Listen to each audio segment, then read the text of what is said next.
রাজধানীর যাত্রাবাড়িতে ডক্টর মাহবুবুর রহমান মোল্লা কলেজে হামলা ও ভাঙচুর ও শিক্ষার্থীদের সঙ্গে সংঘর্ষের ঘটনায় ৩ জন নিহত হয়েছেন এবং এই ঘটনায় শিক্ষক সহ শতাধিক শিক্ষার্থী আহত হয়েছেন বলে দাবি করেছে কলেজ কর্তৃপক্ষ। এই হামলা ও লুটপাটের ন্যায় বিচারের দাবিতে প্রশাসনের হস্তক্ষেপ কামনা করেছে তারা।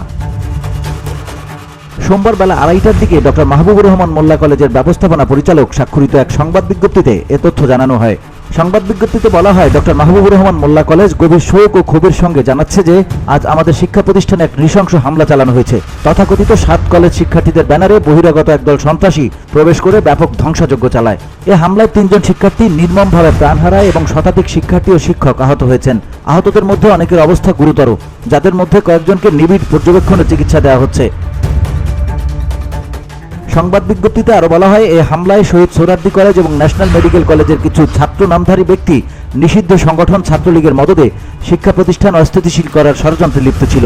হামলাকারীদের অধিকাংশই শিক্ষার্থী নয়, বরং সন্ত্রাসী কার্যক্রমে লিপ্ত ব্যক্তিবর্গ। হামলাকারীরা আমাদের গুরুত্বপূর্ণ নথিপত্র, সম্পদ ও শিক্ষার্থীদের ব্যক্তিগত মালামাল লুট করেছে।